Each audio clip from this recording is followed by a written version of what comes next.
ये लड़की जिसे आप देख सुन रहे हैं, इनका नाम तनिष्का है। तनिष्का ने नीट यूजी के एग्जाम को टॉप किया है और इसीलिए वो सोशल मीडिया से लेकर के न्यूज पर छाई हुई हैं। काफी अच्छा लग रहा है, आप लोगों का भी इतना सपोर्ट रहा, तो जो भी जिन लोगों ने मुझ पे मेहनत की उसका रिजल्ट आया है आज। 11th तो लॉकडाउन में चली गई थी, मतलब मैं फेब में आई थी। 11th खत्म हो गई थी हमारी, 12th शुरू हो गई थी। तो जब 2-3 महीने में यहाँ पे कोटा में ऑफलाइन मैंने क्लास में बच्चों के साथ बैठ के पढ़ी मैं, तो मैंने खुद के अंदर एक इतना अच्छा इंप्रूवमेंट देखा। मेरे मार्क्स अचानक से बढ़ गए थे। मतलब मैं पहले गोल ओरिएंटेड होकर नहीं पढ़ रही थी, मैं एक्स्ट्रा ज़्यादा कुछ पढ़ रही थी। उसके बाद मैंने वो सब छोड़ दिया था। फिर 12th में वापस से लॉकडाउन लगा, तो सब टीचर्स को मैं पर्सनली जानने लग गई थी। तो मेरे जो कुछ वीक चैप्टर्स थे 11th क्लास के, वो सब मैंने कवर कर लिए 12th। वही एग्जाम जिसका नतीजा कल यानी कि 7 सितंबर को ऑफिशियल वेबसाइट neet.nta.nic.in पर आ गया है। इस साल नीट यूजी में 9,93,069 स्टूडेंट्स पास हुए हैं और राजस्थान की तनिष्का ने टॉप किया है, जिन्हें अभी आप देख रहे थे। दिल्ली के वत्स आशीष बत्रा को दूसरी रैंक मिली है। कर्नाटक के ऋषिकेश नागभूषण गंगुले को तीसरी, कर्नाटक की रुचा पावाशे को चौथी और तेलंगाना की एराबेली सिद्धार्थ राव ने 5वीं रैंक हासिल की है। तनिष्का के अलावा और टॉपर्स की कहानी के साथ ही हम इस एग्जाम और तमाम बातों पर चर्चा करेंगे आज के एपिसोड में। नमस्कार, मेरा नाम है मानसी और आप देख रहे हैं रंगरूट शो।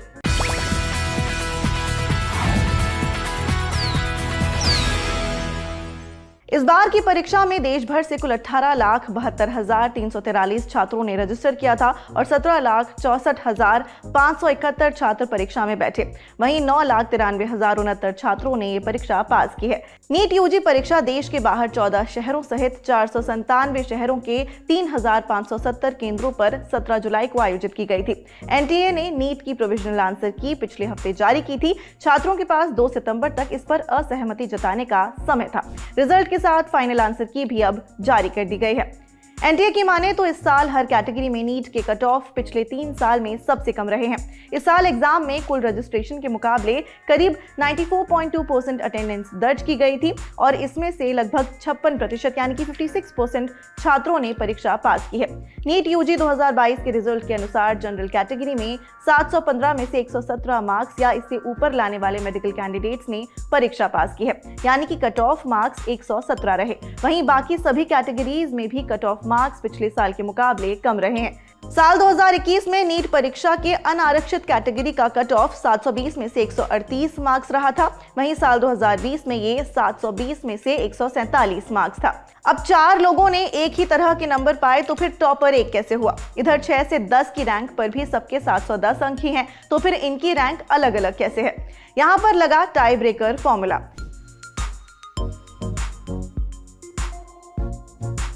एनटीए का कहना है कि मेडिकल फील्ड में सीट्स की लिमिट के चलते एक ही रैंक पर एक से ज्यादा छात्रों को देना एडमिशन प्रोसेस को काफी कॉम्प्लिकेट कर देता है। पिछले साल पहली रैंक पर 3 स्टूडेंट्स थे, पर इस साल एनटीए ने नीट की टाई ब्रेकिंग फॉर्मूला में नए बदलाव किए हैं, जिससे अब हर एक छात्र की रैंक अलग है। मार्क्स सेम होने के बावजूद तनिष्का को पहली रैंक नीट के टाई ब्रेकिंग फॉर्मूला के चलते ही मिली। इस फॉर्मूला के मुताबिक सेम मार्क्स होने पर भी रैंकिंग सिस्टम में आगे वो छात्र होगा जिसके बायोलॉजी यानी कि जूलॉजी और बॉटनी में ज्यादा मार्क्स होंगे।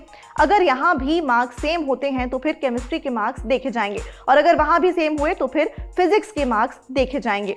इसके बाद सही गलत उत्तरों के आधार पर और उम्र के आधार पर माने कि अधिक उम्र वाले कैंडिडेट को ऊपर रखा जाएगा और फिर नीट एप्लीकेशन नंबर में जो पहले होगा वो टाई जीतेगा और रैंक में आगे रहेगा। पिछले साल टाई ब्रेकर फॉर्मूला में इससे आधे पैमाने थे और 3 लोगों को पहली रैंक अलॉट करनी पड़ी। इसलिए इस बार एनटीए ने एक full proof tie breaking formula तैयार किया है। अब इन टेक्निकल डेटा वाली बातों के बीच फिर से हम थोड़ी सी ऊर्जा और उत्साह की बात करते हैं और सुनते हैं 10वीं रैंक पाए हुए हाजिक परवेज लोन को। ऑल इंडिया रैंक 10 ये एक्सपेक्टेड नहीं था। ये एक्सपेक्टेड था I will get marks around 710, लेकिन ये एक्सपेक्टेड नहीं था कि मुझे ऑल इंडिया रैंक 10 आएगी। ये देखने के बाद मैं काफी सरप्राइज हुआ, पेरेंट्स काफी सरप्राइज हुए और खुश हुए। हमारे टाइम पे क्या था, कोविड स्टार्ट हो गया था और वहां पर शिफ्ट था फ्रॉम ऑफलाइन टू ऑनलाइन, लेकिन उसमें भी प्रॉब्लम थी। कश्मीर में यहाँ पर इंटरनेट शटडाउन्स होते थे टाइम टू टाइम। उससे क्या होता था, मेरे क्लासेस मिस होते थे और उसकी वजह से काफ़ी बैकलॉग रहता था। लेकिन मैं कंसिस्टेंट बहुत पहले से ही था, मैं पहले से ही बहुत हार्ड वर्क करता था। उसी कंसिस्टेंसी की वजह से उन हार्ड टाइम्स में भी मुझे बहुत ज़्यादा हेल्प मिली है।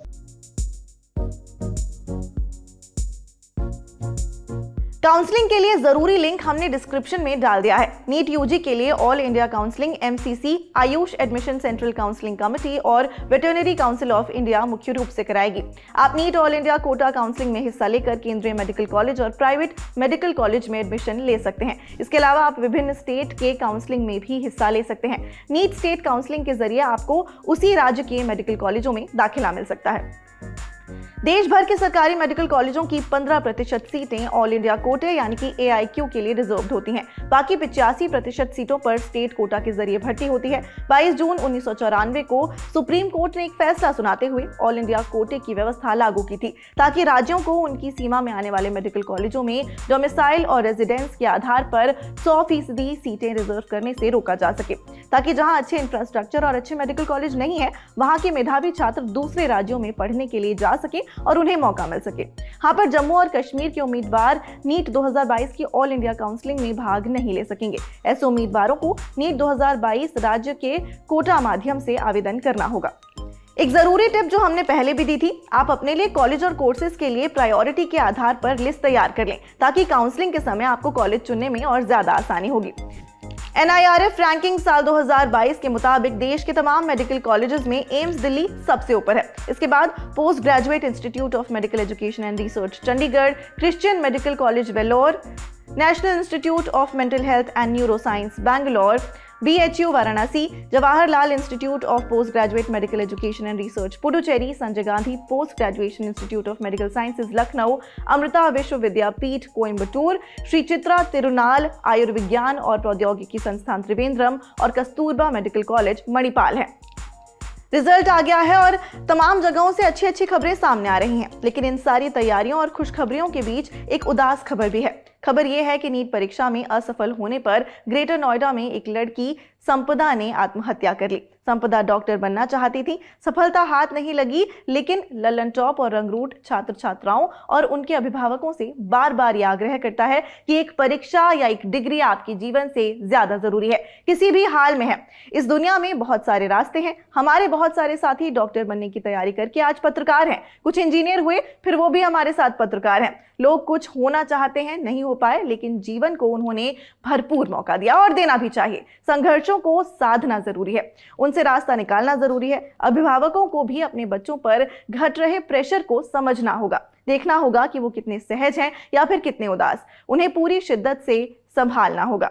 तो अगर आपका नीट परीक्षा में नहीं हो पाया है और आप पास नहीं हो पाए हैं, तो इसमें परेशान होने की बात नहीं है। रास्ते बहुत सारे हैं जो हमने आपको कल के रंगरूट शो में भी बताए थे। अगर आप इसके अलावा भी कुछ जानना चाहते हैं तो हमें लिखिए, कमेंट्स के जरिए बताइए या फिर इंस्टाग्राम स्टोरी पर टैग कर डालिए।